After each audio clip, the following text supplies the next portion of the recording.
short-sighted, simple, churlish fools. They don't understand. None of them understand. The experiment must proceed. There isn't much time. Quickly, my raptors, into the terrarium. You'll be safe here.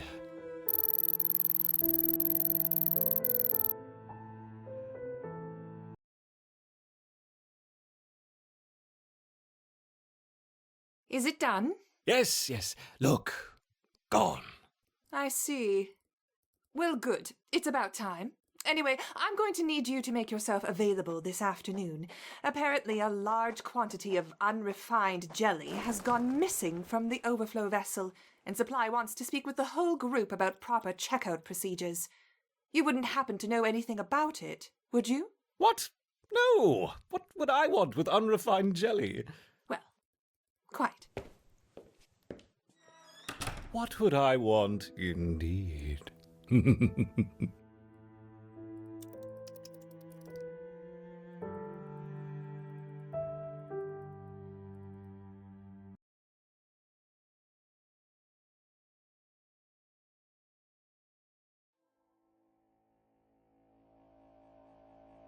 This Solenopsis invicta fire ant queen has landed on the edge of a swamp. She may be far from her native habitat, but the fire ants are well known for their ability to adapt. Competition for food will be fierce. She will need to raise an army quickly to compete with the local predators.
The colony lies in the shadow of a great titan to the north, an American bullfrog.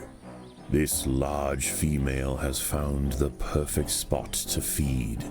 Sheltered by foliage and in the path of many wandering insects and smaller amphibians, she has no reason to move on. Eventually she will need to be displaced, but for now, the fire ants have more pressing business to attend to.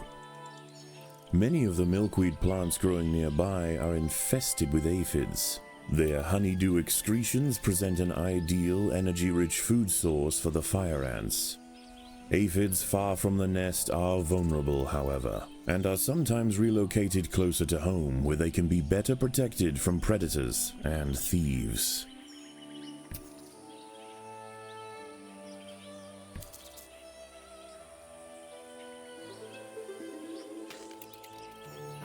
The boggy soil surrounding the nest is lacking in nitrogen and phosphorus, nutrients vital for plants to photosynthesize and grow.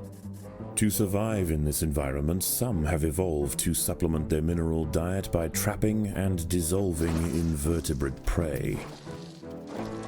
The ants have uncovered a group of hungry checkered beetle larvae. The soft grubs may look defenseless, but they have big jaws and appetites to match.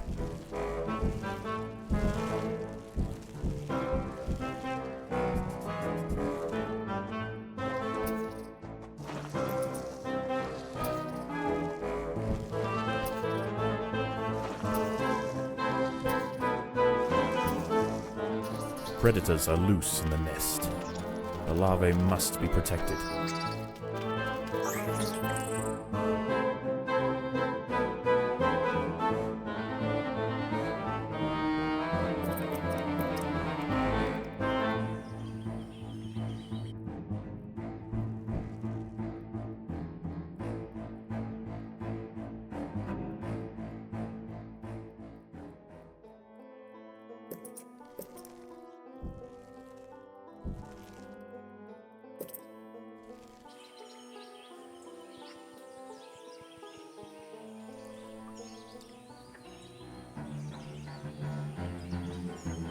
A small colony of Phaedulae maurici big-headed ants have established themselves on a hill to the west.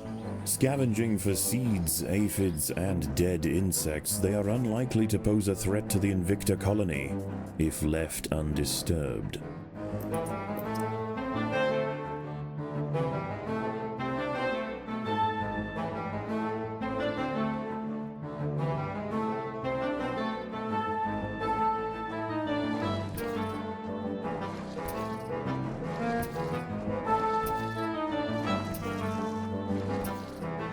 There are intruders in the nest.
Predators are loose in the nest.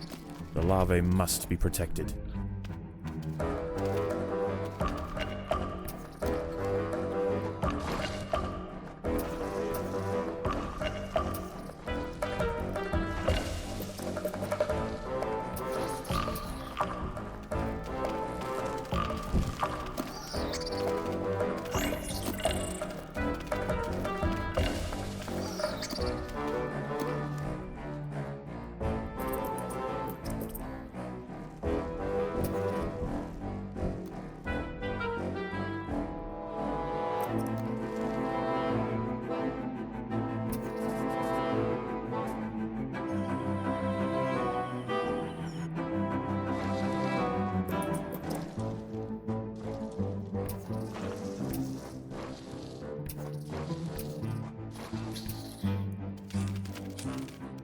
A fully developed checkered beetle, Enoclerus rosmarus, has been disturbed by the ants.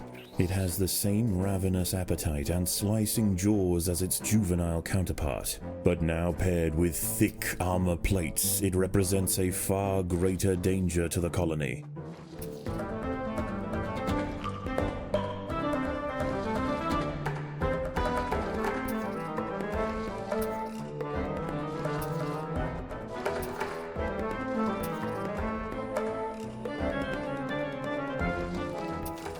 Predators are loose in the nest.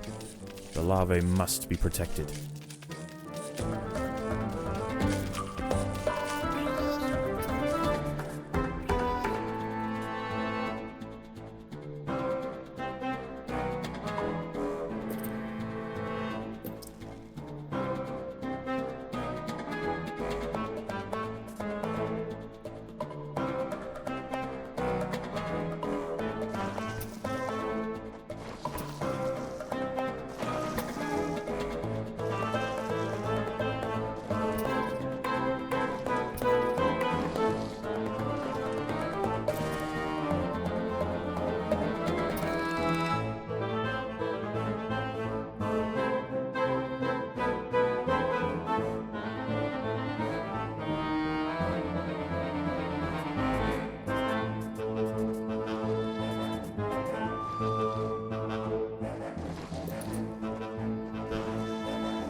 As the sun sets, the local amphibians begin to emerge from moist crevices near the water's edge.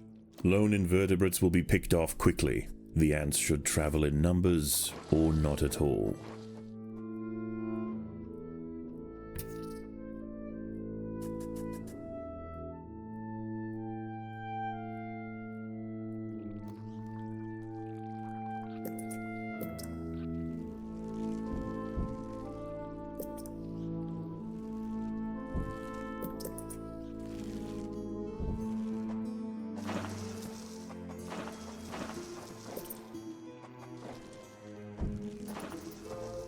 There are intruders in the nest.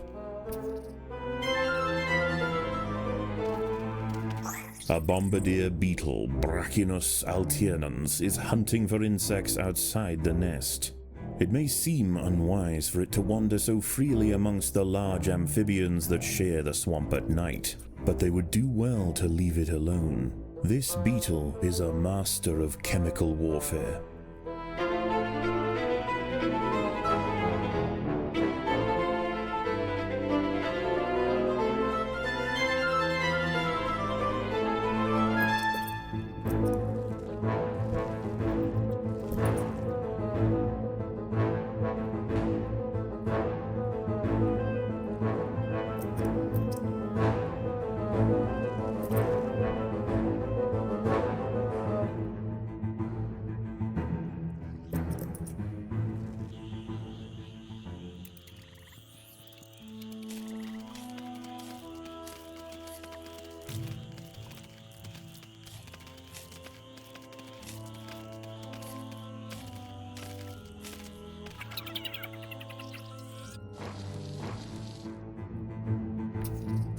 At night, eastern narrow-mouthed toads patrol above ground looking for food. Ants make up 75% of their diet, so the small colony must stay alert. To make matters worse, they are excellent diggers. It's only a matter of time before one tunnels its way into the nest.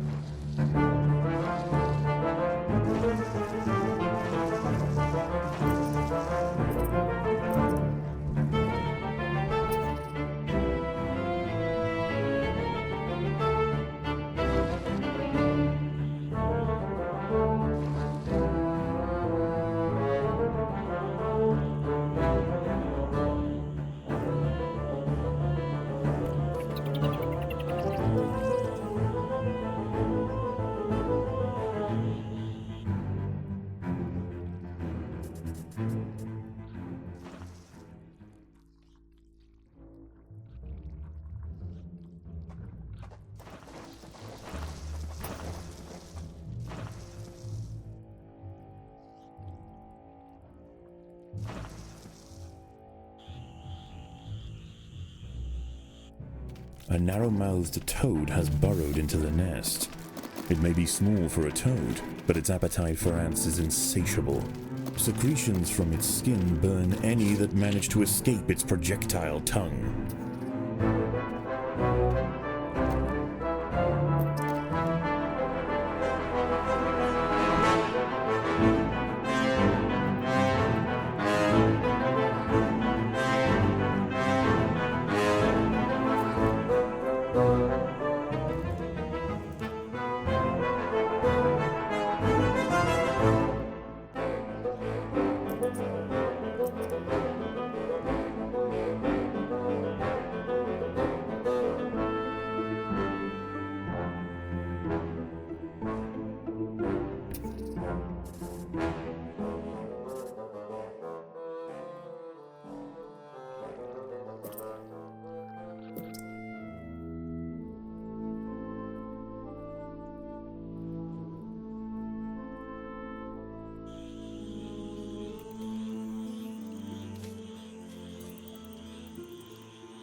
Dawn breaks, and the salamanders and toads retire to their damp alcoves to wait out the sun. Only the great bullfrog remains. She sits patiently on her throne, waiting for the next meal to wander by.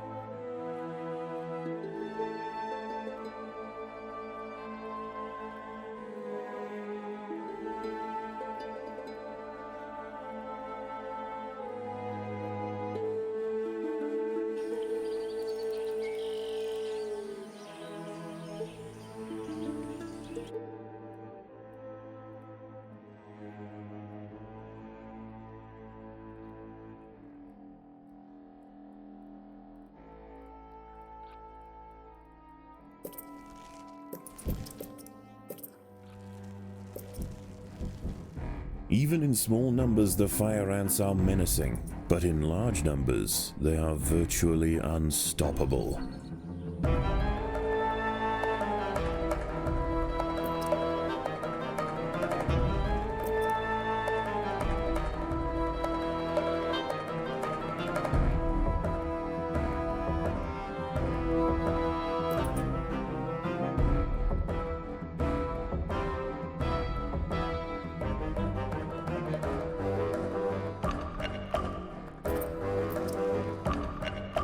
The colony is starving. There's not enough food to feed the new brood.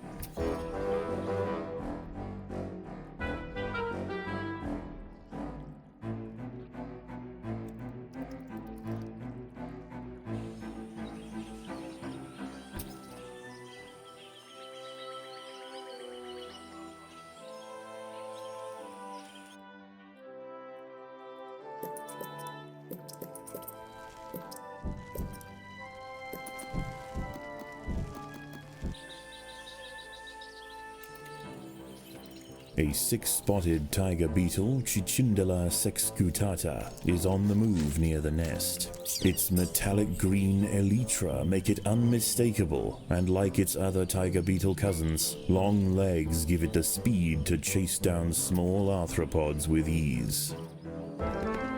A magnolia green jumping spider, Lysoman viridis, has ambushed a fire ant. It prefers to hunt on foliage, where it is less likely to be spotted by predators and prey alike. Out on the ground, it's more vulnerable, but that won't stop it from snacking on lone ants far from the safety of the nest.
The fire ants have encountered a tribe of Monomoria minimum black ants.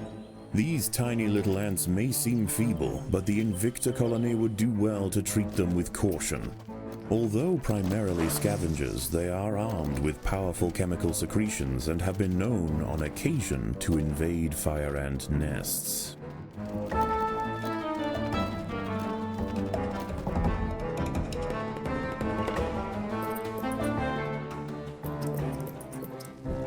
The Monomoria minimum colony is almost defeated. The Invicta army must press their advantage.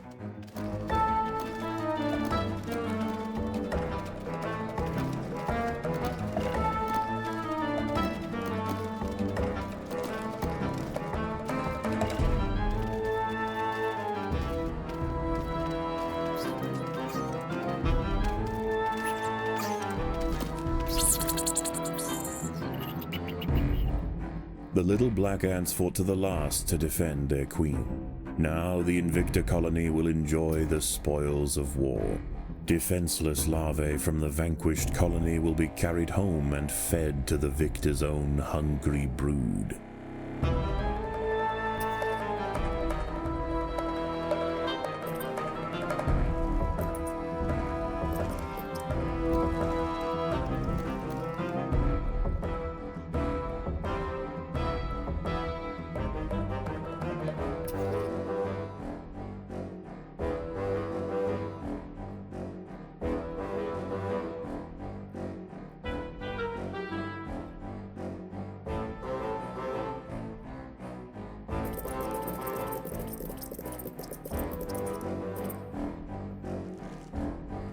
The ants have set upon a green lynx spider, Puccetia viridans. She prefers to hunt on pitcher plants, but out in the open, she loses her advantage. Far from defenseless, however, when threatened she can spit venom up to 30 centimeters from her fangs.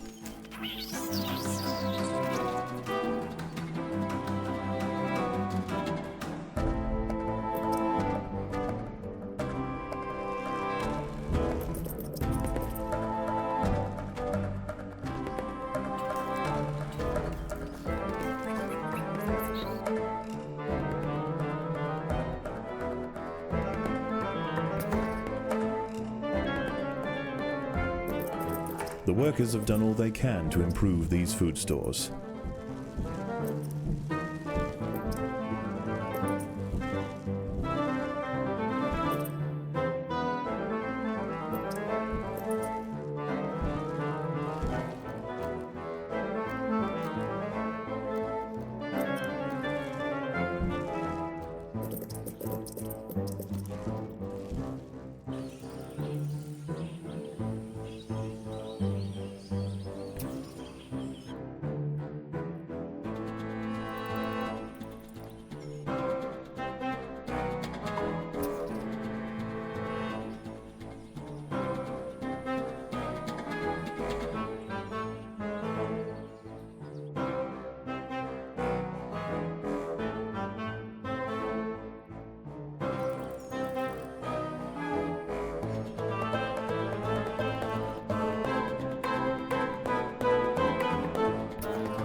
The fire ants have mounted their first attack upon the great American bullfrog Litabates scatesbianus. The brave frontline soldiers are quickly crushed and eaten. They must surround and swarm the enormous creature to stand any chance of defeating it. Once again, dusk sets in over the swamp. Soon, the sandy undergrowth will be teeming with salamanders, toads, and nocturnal beetles.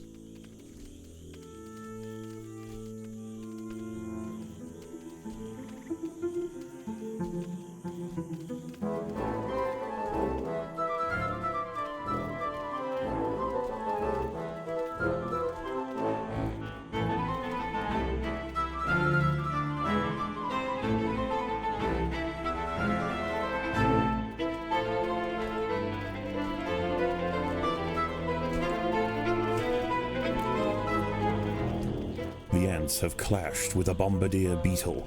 Feeling threatened, the beetle mixes a cocktail of chemicals that react together, boil, and explode from a valve at the base of its abdomen. Again and again, soldiers clamp onto the bullfrog's leathery skin and inject their Solenopsis venom, but the beast shows no signs of wavering. The fire ants must maintain their resolve.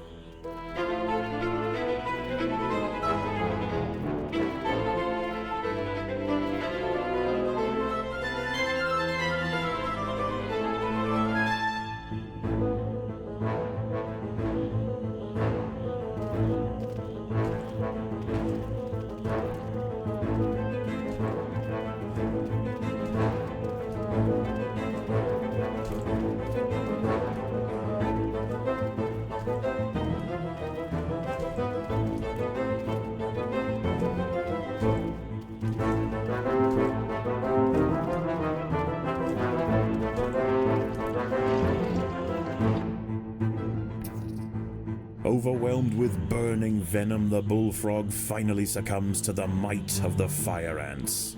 Utterly spent, it collapses on the hillside, leaving the victors free to consume its body. Unbeknownst to the ants, the presence of the bullfrog was keeping many other local amphibians at bay. The power vacuum it left behind is attracting a host of salamanders and frogs eager to take its place. The ants should go to ground quickly and prepare for the imminent chaos.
queen is in imminent danger.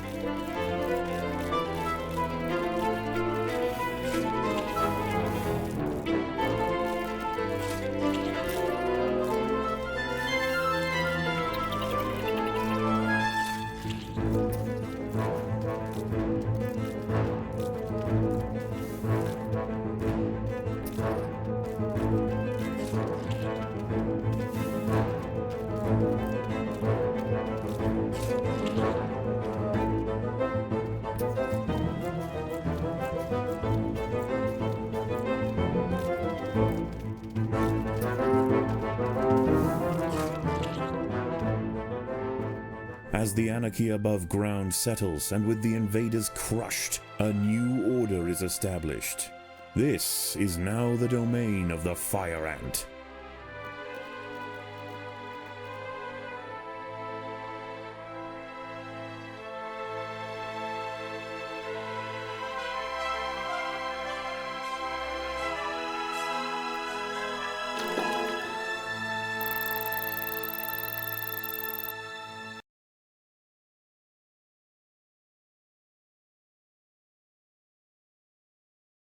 I knew it. I knew it. With the proper exposure and stimulation, the mutation possibilities are boundless. The potential for amalgamation, which is, of course, an epistatic effect owing to increased cytoplasmic viscidity in What the... are you doing?